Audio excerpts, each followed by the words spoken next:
Muy buenas tardes. I'm Dr. Patrick Velasquez. I'm a co-chair of the San Diego Chicano Latino Concilio on Higher Education. Welcome to today's program.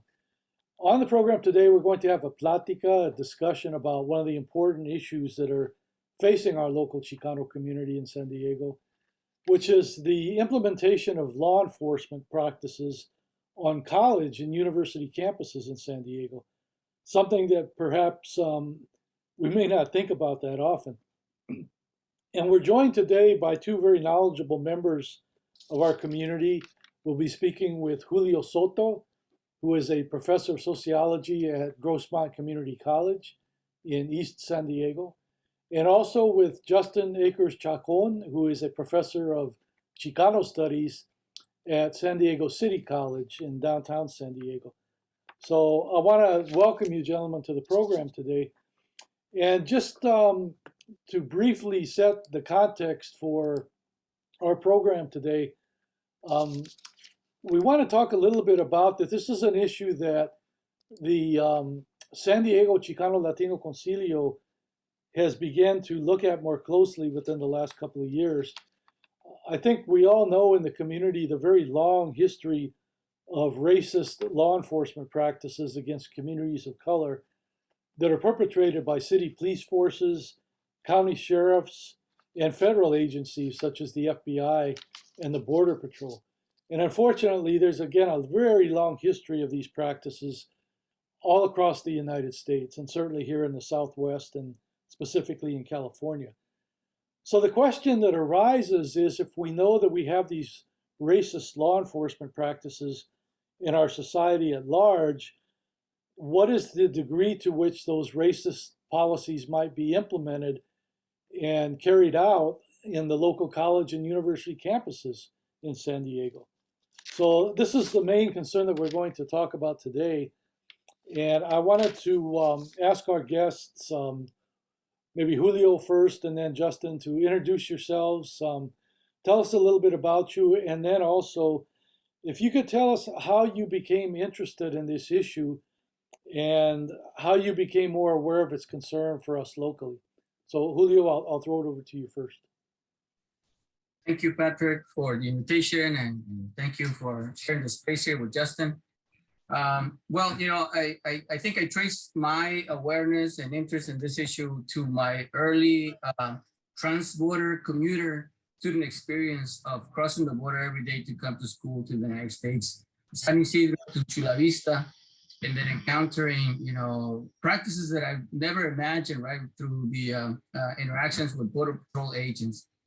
That's the early understanding that there was something, along the lines of race that was part of the practice of policing. But more recently, as we saw around the nation, right, and perhaps around the world, we can argue, there's been an outcry and most prominent conversation about addressing issues of police brutality and police violence, particularly, the effervescence after the murder of George Floyd and others, right? So institutions of higher education, in some way had to respond to a lot of activism that was taking place around the United States. And so as I'm sure that Justin will share as well, our institutions ended up putting together what they called public safety task forces, right? And these were groups that were essentially being asked to explore what was the status of policing in our college campuses, right? As you mentioned, I am at a community college in East County, San Diego, and we ended up with a collection of faculty, staff, and administrators in one of these committees. I went in as representative of our labor union and as a faculty member. And what was the common pattern in these spaces was an approach that automatically wanted to do away with any conversations about police and race, police and history, right? And then to contextualize that as how do police operate in our college campuses, right? So that's how I got started in my involvement most recently, right? as well as, putting together educational pieces for not only our students, but our community, being very involved in spreading the word about the academic research on this issue, particularly on the issue of police violence, police brutality, and police on college campuses. So that was the start. I'll share more about how that dynamic ended up going as we move along. Thank you. And Justin. Yes, yeah, thanks also, Patrick, for inviting me to be part of this with Julio as well. Yeah, I am a professor of Chicana Chicano Studies at San Diego City College, and I've been teaching there since 2005. And aside from that, I also have been involved in community activism and social justice campaigning in the community, specifically at the intersection of migrant and immigrant rights, anti-racist campaigning and organizing, and other issues that have given me a lot of insight and experience into how policing, operates. So, for instance, in San Diego, since 2000, over 220 people have been killed by San Diego police. That's been documented, and I've been part of community efforts to hold police accountable, especially when many of these killings were under very questionable circumstances that indicated some kind of indicated that the police operated operated outside of the law that they're supposed to enforce in terms of when they make decisions to shoot people, how they conduct their policing that leads to that. I also want to recognize that at the intersection with the Border Patrol and immigration enforcement, there is a long history of San Diego police collaborating with immigrations and customs enforcement, and that's happened on our campus in the past, in and around our communities. Even though there have been laws passed at the state level that are, and there has been statements made by San Diego County Police, sheriffs and police departments that they do not collaborate or cooperate with immigration enforcement. There is a lot of documented evidence to show that they actually do. And so policing at the intersection of immigration enforcement is another major area of concern, where we see our students, their families, our communities targeted, because of their immigration status or the perception that they're not authorized to be in this country. Also, I think a major factor in shaping my activism around policing and police accountability has to do with the Black Lives Matter movement.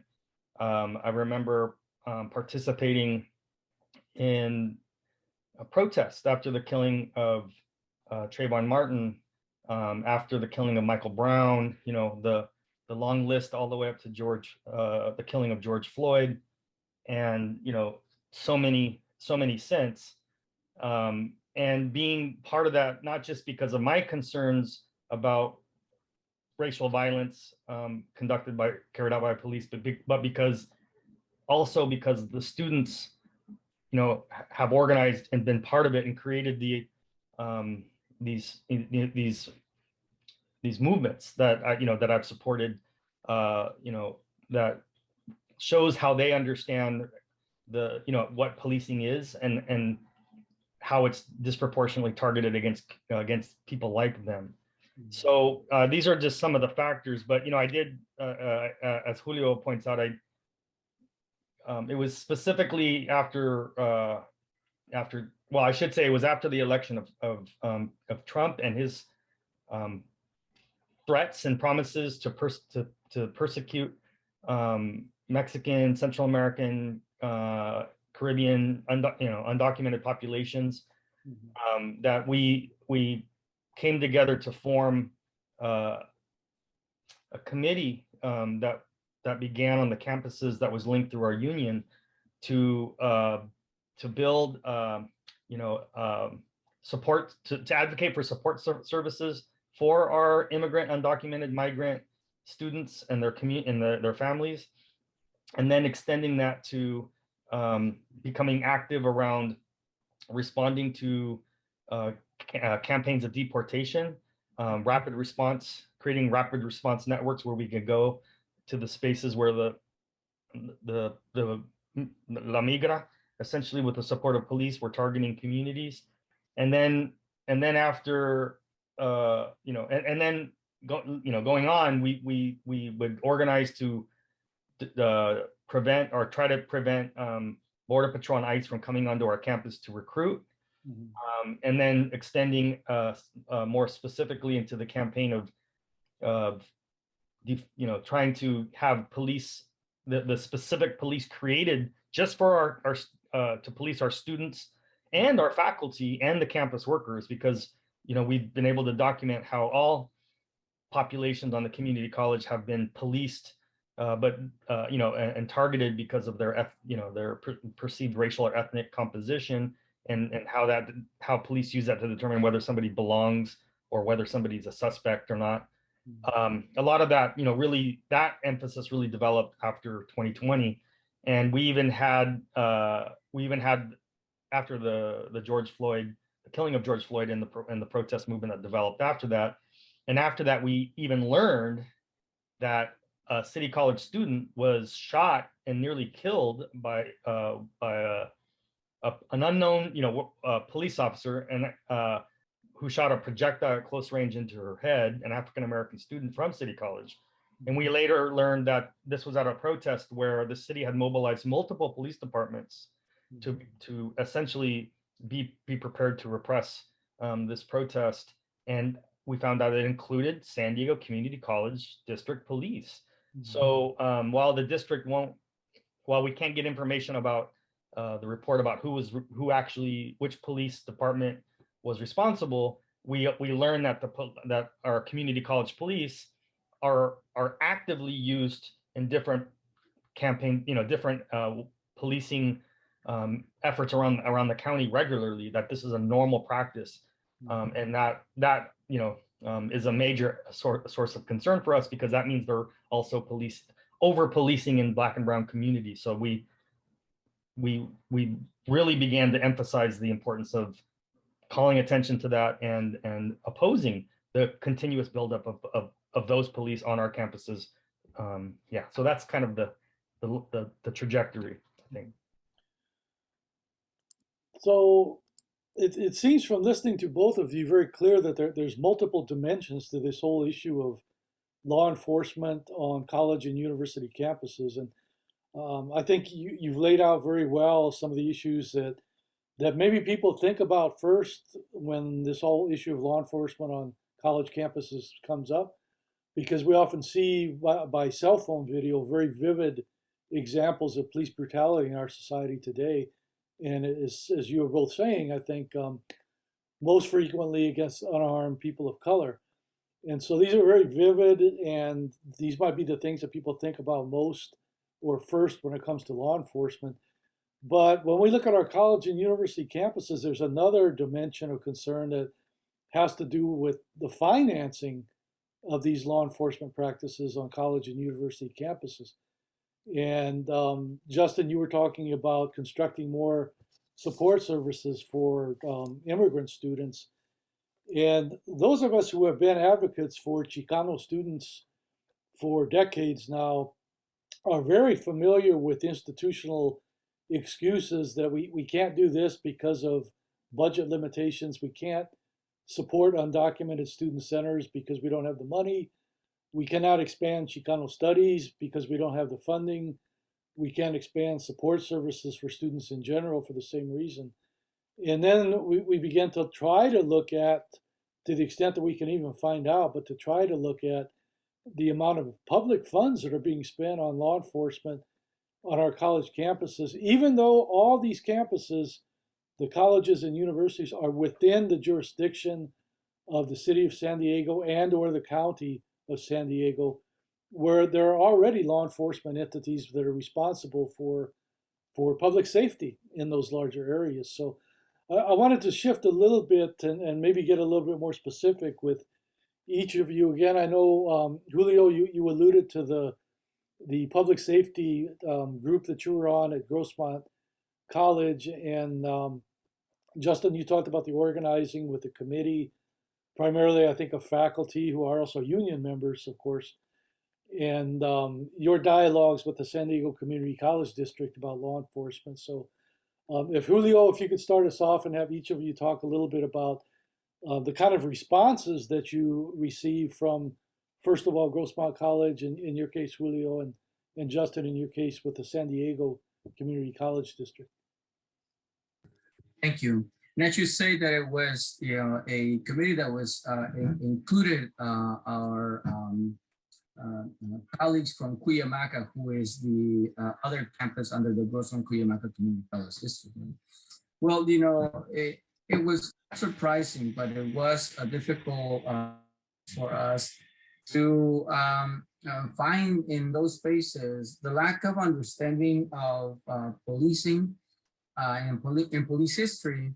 And so because of that lack of understanding, there was an immediate starting point that it was a pushback towards anything that would explore scrutiny over just information about budgets, about reports, not only reports on actual crime that it's collected statistics by the law enforcement agents there, but also reports on students' accounts, right? Law enforcement encounters. And we have, provided other spaces previously where students have shared experiences of racial profiling, experiences of being unsafe, right? And it also has included faculty members speaking on these issues, right? So the pushback was immediate when these questions about, making sure that we started to understand the context of race and class as part of the conversation we needed to have on policing. But we were very fortunate to put some pressure in that committee to get some numbers on the expenditure for policing at our campus. And it was a significant amount of money for a lot of questionable expenses, that we didn't get to disaggregate further. But on average, our district in the past 5 school years was spending around $1.4 million for the local sheriff's department to be conducting the public safety services at both of our campuses, right? So that all, direct pay to the officers, overtime pay, an extravagant amount of money towards the maintenance of police vehicles. We're talking about, close to $160,000 per year for the maintenance of police vehicles. While I don't have the details of what it actually takes to maintain those vehicles, it just seems enormously extravagant, particularly when we discuss, the way that some sources of student support are running under some of our part-time colleagues, who have to spread their hours to be able to provide services to our students, right? And that includes some of the student support programs that Justin, myself, and other colleagues are involved in, highlighting the need, right? Services that support NASA, right? So that is the primary experience. At the conclusion, there were some recommendations made that I think it was a lonely voice of objection, to the recommendations myself there, because it continued to propose the maintenance and if not the expansion of the services, even though we have done this analysis that even sent surveys to students and faculty, that I would say, it was very distinct, the response, once we push for the inclusion of race, gender categories as part of those surveys. You could see the disparity in who feels safe, on college campuses around these police, right? So that needed to be, further discussed, but the committee had a particular deadline, and then the recommendations were sent to the district. And we find ourselves in a predicament right now where under the pandemic, there was a gradual reduction of that funding under the understanding that there was less need because there was less students and faculty present on the campus, right? Mm-hmm. We are now gradually returning to on-campus teaching, and as we will discuss pretty soon, there's been some moves on both of our districts to figure out how to go about moving forward. And needless to say, we conclude that neither district is moving in the direction that we believe is in the best interest of our students. Okay. And Justin, when your organization began to dialogue with the Board of Trustees and/or the administration of the San Diego Community College District, what were some of the issues that came out, and what kind of responses did you get? Yeah, that's an important question, because our school district prides itself, the Board of Trustees, the Chancellor, the previous and the current, are very vocal and priding themselves on being for racial justice, standing with students of color, opposing institutionalized racism, for instance, having statements that talk about, that demonstrate their awareness of all of these different dimensions in which students of color, especially Black and Brown Indigenous students, experience systematically through, the various institutions in society. So they present themselves this way. So, but we found that in our interactions in trying to help demonstrate ways in which they can act on that, we found that there has been very little interest, in actually addressing some of these, very longstanding structural problems and how resources are allocated in our district, and more specifically, the way each Board of Trustees group, that comes in the office, each chancellor has only allocated more and more funding towards the building up of a significant police force within the four campus, the district, that 4 main campuses and then various satellite campuses. And so I'll give an example. A most recent example is when we started our campaign in 2020, we had 2 specific things that we directly interacted with the district administration, the Board of Trustees around. One was to put a hiring freeze on police. And instead of hiring more police, to begin to reallocate that money towards meeting student need, which included funding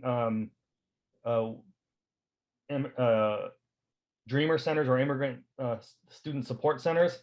At a place like City College, we have the overwhelming majority of the students are Black, are Latino, Chicano, African American, and then a very sizable immigrant population from different parts of the world, Africa, the Middle East, Asia, etc.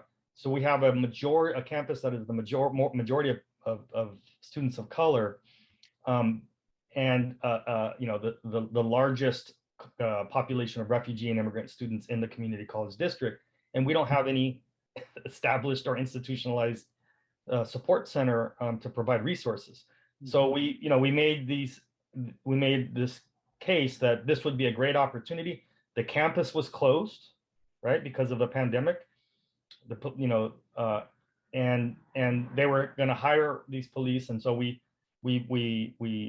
made this case that this money should be used over here, and we could also use that money to begin to fund more first responders when students are in need, like mental health services and counselors and things like that. And We ended up getting the support of the majority of the faculty through the union, through the academic senates. It was broadly supported. We presented it, and it was shut down. And instead of reallocating those resources, we ended up facing a budget crisis starting in fall 2020. And spring 2021, the district cut 25% of course offerings across the board, across the district. And then they went on and hired the 4 police.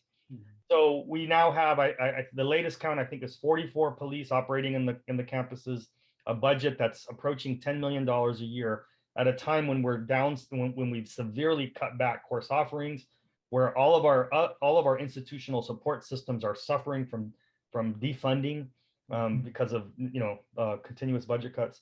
So we haven't, and we even, in our campaigns, we even quoted their own statements about why we need to support students in need, why we need to be cognizant of the need for racial justice at this time.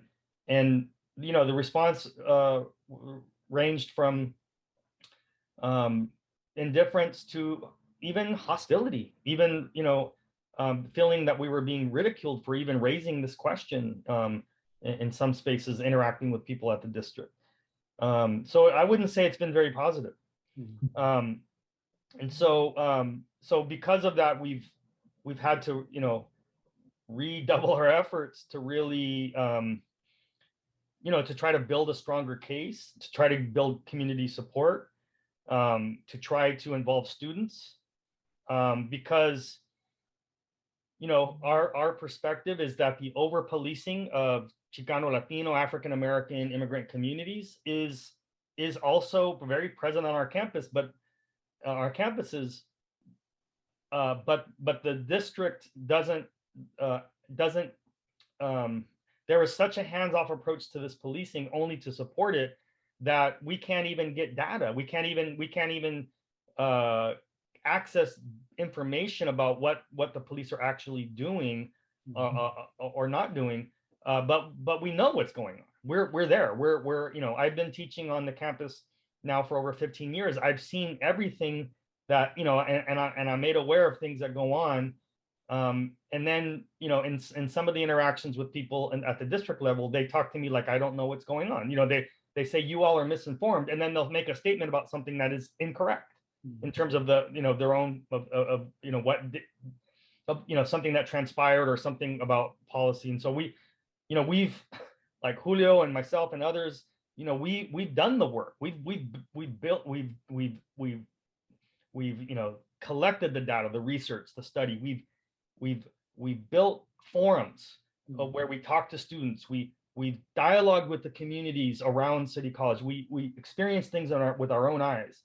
Even last week, I experienced an incident at City College where a total of 8 police were called, San Diego Community College District Police at City College, 8 police were called in to eject one African American student because she questioned a professor who dropped her from a program, and when she questioned the professor after learning about this, the police were called in, and they basically forcefully ejected her from the building.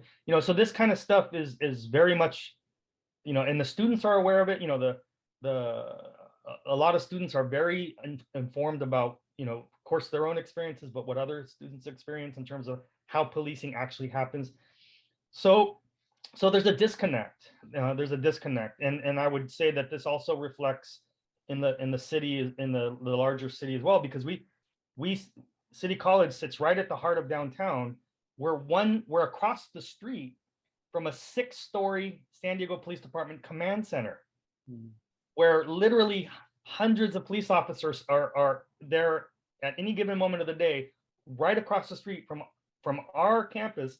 And then in our campus, we have our own police department with several police stations on the campus.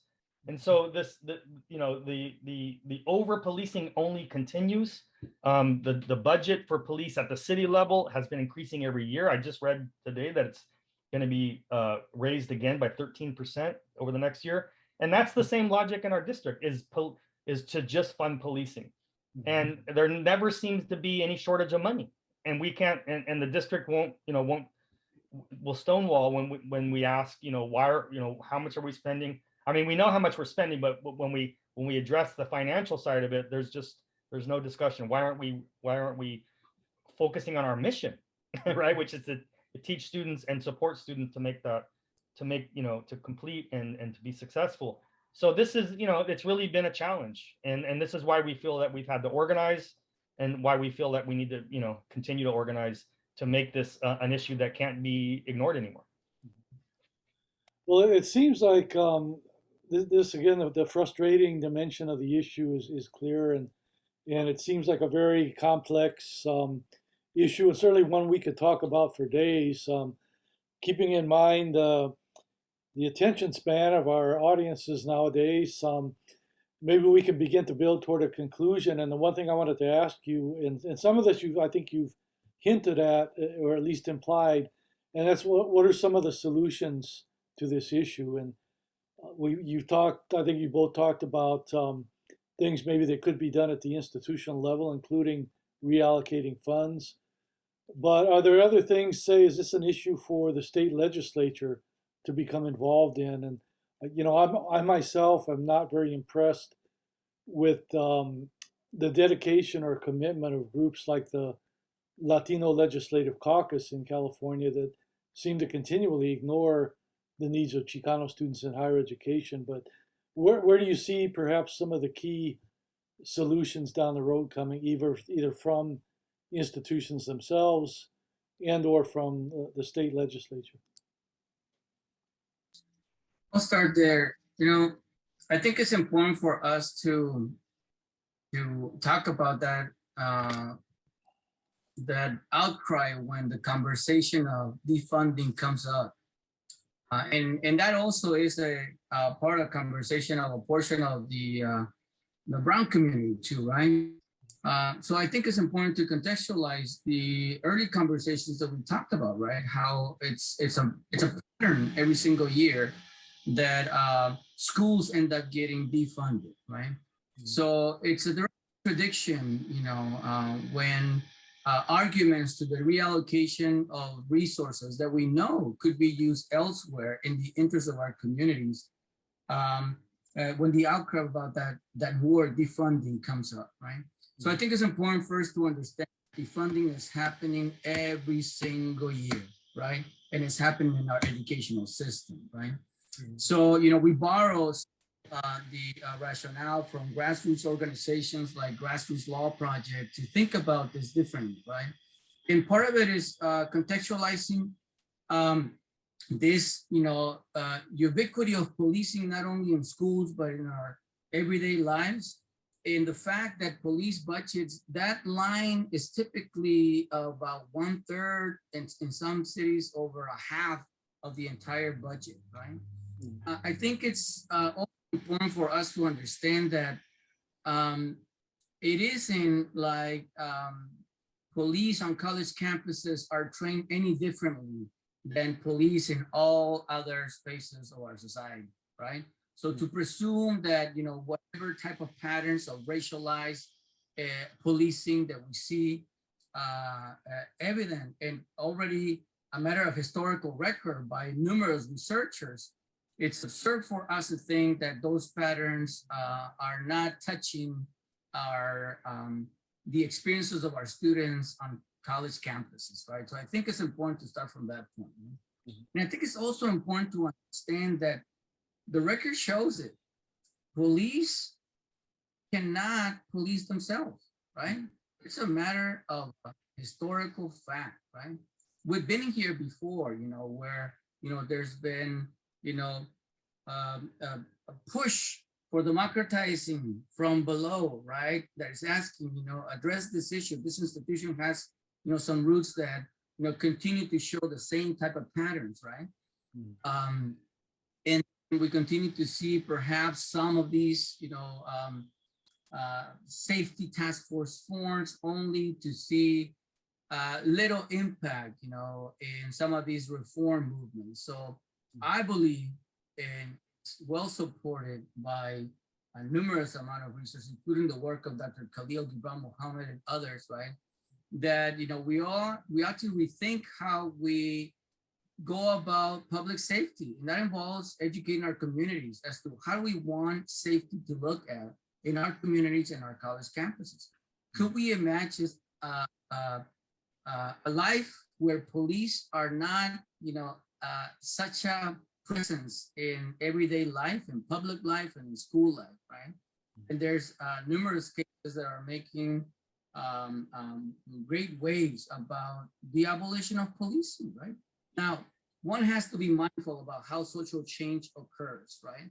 So where is it that we can have some impact? Well, I think it's enormously important for us as community organizers, as educators, and with the platforms that we have with access and dialogue with our students and our communities, that we continue to have this enormous pressure, not just on the legislature, but also on our communities to understand and rethink not only safety, but even criminality, right? Criminalization, and this context of deviance has a lot of racialized history. So we have to also unlearn some of that for us to be able to imagine that safety can look differently. And if we collectively end up doing something like that, perhaps, future generations will not be dealing with the same type of pattern that we seem to be living in today. Any thoughts you have on those responses or solutions, Justin? Yeah, so after in 2020, starting in the summer and extending through the whole year, we saw a wave of school districts in especially large cities, large urban centers, terminating contracts with police, with sheriff departments, especially at the K through 12 level. It should be conventional wisdom that you don't police children, right? That you don't treat children as a subject that needs to be policed. But it took a rebellion. It took millions of people coming out to protest against the institutional racism embedded in policing, for people to finally act. And I don't want to give too much credit to the school board members. I want to really emphasize what communities and organizations that have done this work for many years, how they were able to get an opening to then persuade the people in power to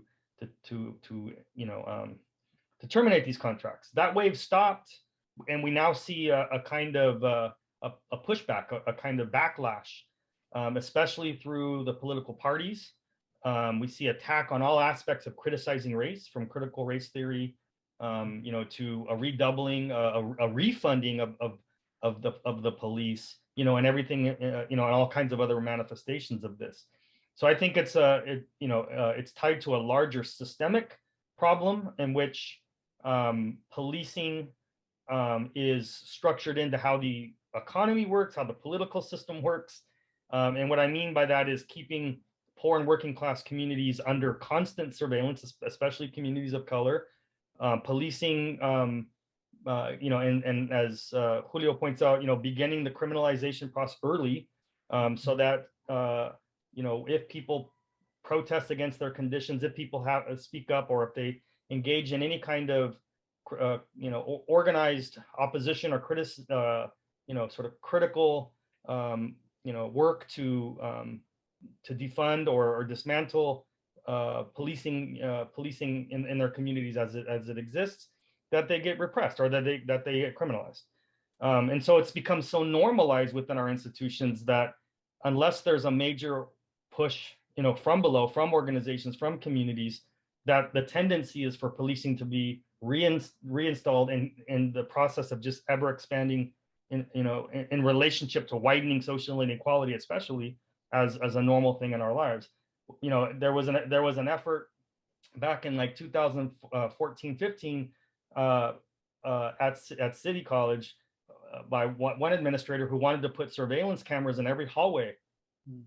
And the whole thing was to protect against criminality on our campus. But when we argued against this and pushed back against it, it was like you're essentially turning our campus into a prison, and you're turning our students into inmates, right? So that they that they feel that they're now suspect in their own school.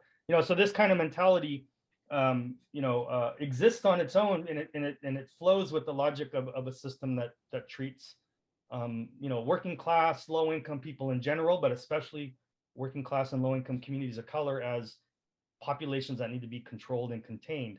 And so I think there's work that can be done, and I'm hopeful that we can continue to build here locally, to push, to continue to organize and push on the district to do the right thing, which is spend those millions of dollars in policing and repressing our students, ultimately into supporting and empowering our students by giving them the resources and tools that they need. I think it's possible, although I think there's the institutions themselves are going to have are not going to do this willingly. So I really respect and admire the people who are doing this work, and the character of the work, which requires a commitment and a desire and understanding that we need to constantly be understanding and representing the needs of our community and our students as the guiding factor. Well, I want to thank our two guests for today, Julio Soto and Justin Akers Chacon. And thank you all for listening to this very important discussion on law enforcement practices in San Diego's colleges and universities. Again, I'm Dr. Patrick Velasquez, and this has been a program of the San Diego Chicano Latino Concilio on higher education. Muchas gracias. Thank you all for watching.